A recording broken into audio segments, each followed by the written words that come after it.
휴문 자아의 존재를 긍정할까요? 부정할까요? 단답형 질문이라면 그 답은 휴문 자아의 존재를 부정한다는 것입니다. 휴문 정신은 지각의 다발이다 라고 했으므로 마찬가지로 자아는 지각의 다발이다 라고 주장해야 합니다. 철학의 전통은 정신이나 영혼을 자아와 동일시했습니다. 특히 데카르트는 물체의 속성을 연장으로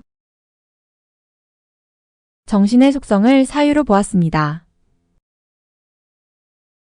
그리고 이 사유를 생각하는 나, 즉 사유주체로 이해했듯이 정신을 자아와 동일시하는 전통적 견해에 따른다면 정신이 지각의 다발이라면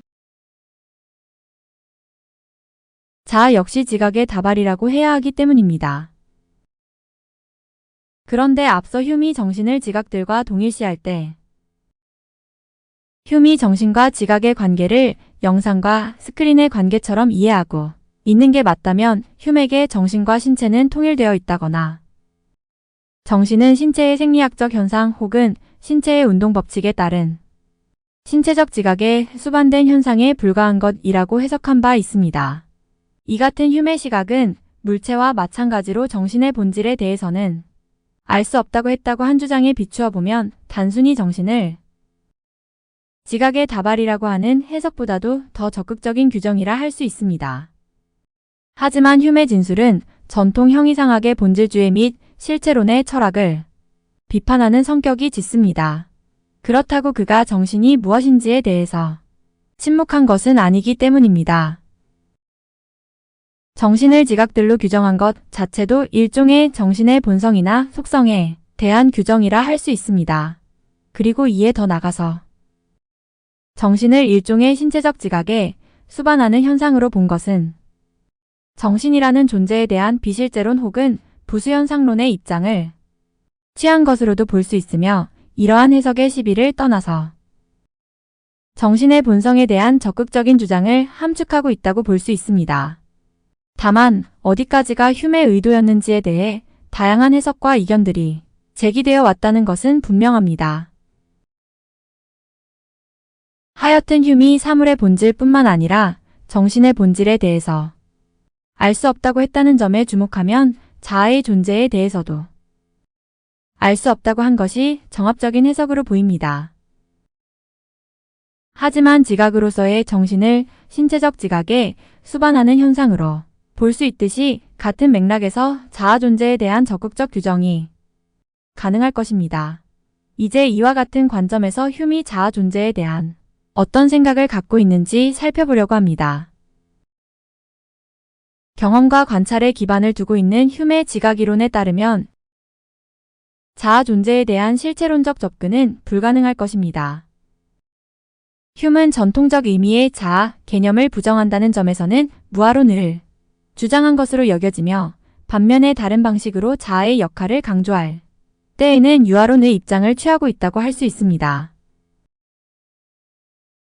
이하에서는 이 다른 방식에 주목해 볼 것입니다. 다른 방식은 인간본성론의 제두권 정념론에서 발견할 수 있습니다. 여기서 휴은 제한권 지성론에서 정신을 지각의 다발이라고 한 것과 유사하게 자아를 정념의 복합체로 보고 있습니다. 이 경우 지각으로서의 정신과 정념으로서의 자아, 그리고 정신과 자아의 관계가 무엇인지가 밝혀져야 할 것입니다. 이제 이것이 어떤 의미의 자아론인지 살펴보려고 합니다. 휴은 자아의 존재에 의지와 정념을 결부시킵니다. 단적으로 의지에 따라 행동하는 자아의 개념을 제시합니다. 전통적인 방식으로 이해하면 데카르트적 의미의 실체로서의 자아를 인정하는 것으로 보일 수 있습니다. 데카르트의 코기토 역시 나는 의욕한다는 의미에서 사유의 주체 및 의지의 주체로서 자아를 명석판명한 인식의 대상이라고 주장합니다. 그런데 휴미 말하는 의지적 자아는 인식적 의미에서는 경험적 지각의 대상이 아닙니다. 사유주체는 더더욱 인식의 대상이 아닙니다. 그것들은 모두 인상과 경험의 한계를 넘어서는 것으로서 지각되지 않는 존재들이기 때문입니다. 정신이 지각의 다발일 뿐인 이유입니다. 하지만 흉은 의지와 정념을 통해서 자아의 개념에 접근합니다. 비록 흉이 친절하게 설명해주고 있지 않지만 여기저기 흩어져 있는 얘기들을 모아봐야 합니다. 자아를 구성하는 정념들, 즉 고통에 대한 혐오나 쾌락에 대한 집착, 증오와 사랑과 같은 여러 정념들은 의지에 관여합니다. 때문에 정념 또는 감정은 행위의 선택에 있어서 최후의 결정권자입니다. 이성은 대상들에 대한 정보들, 이를테면 어떤 대상이 우리에게 쾌락을 주는가 아니면 고통을 주는가 등의 정보를 제공할 뿐, 그것으로 행위를 결정하게 되는 것은 아닙니다. 주제하듯이 정신의 지각은 인상과 관념으로 구성되며 따라서 형식적으로 정신은 지각의 다발에 불과하다는 흉의 생각은 자아의 존재에도 그대로 적용됩니다. 즉 자아 역시 실체가 아니며 지각의 다발이라고 할 수 있습니다. 하지만 엄밀히 말해서 정신과 자아는 구분되며 또 구분되어야 합니다. 자아는 정념의 다발 또는 복합체라는 것이 더 적절한 표현입니다. 그 단적인 이유는 정념 즉 감정에서 찾을 수 있습니다.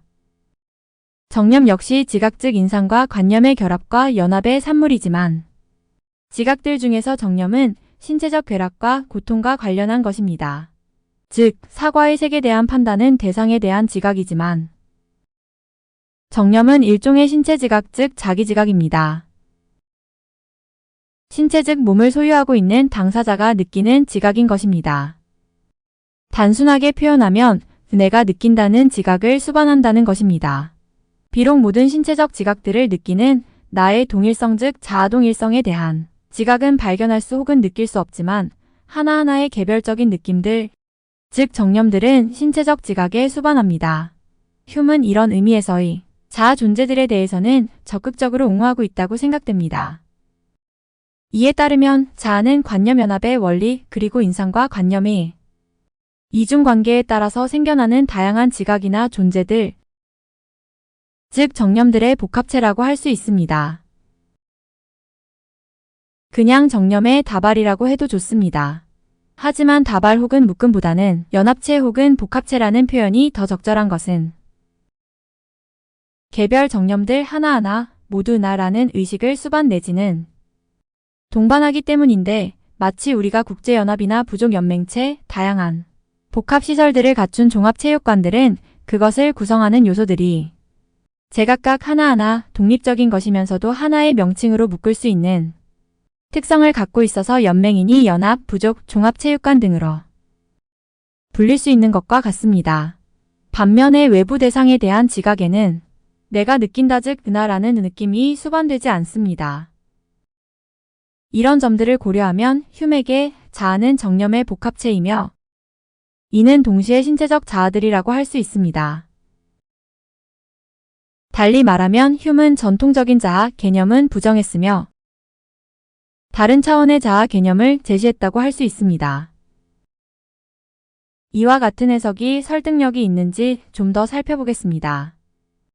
흉이 밝히고 있듯이 그 원인을 알 수 없는 최초의 인상 즉 근원적 인상에 속하는 감각 인상은 감각기관의 자극을 통해 직접적으로 지각되는 인상이며 이런 근원적 인상에는 신체적 고통과 쾌락도 있습니다. 그런데 정념 및 이와 유사한 감정 느낌은 반성 인상입니다.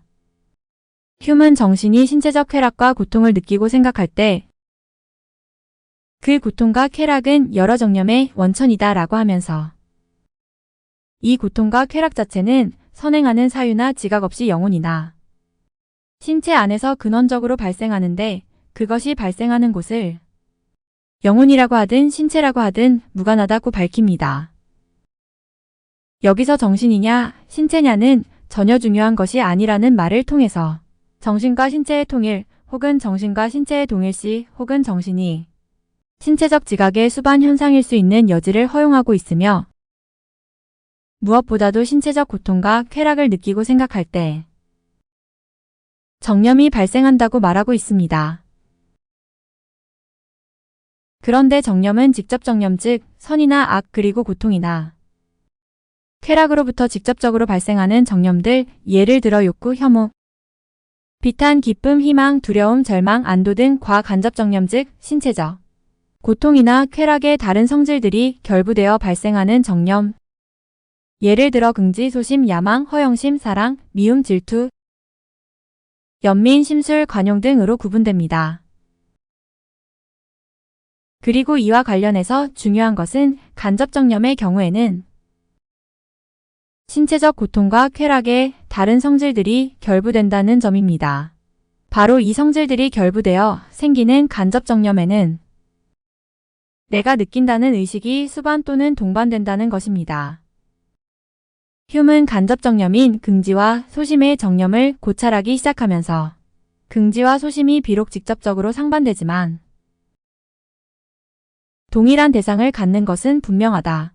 이 대상은 자아이거나 또는 우리가 생생하게 기억하고 의식하는 서로 관련된 관념들 및 계기이다.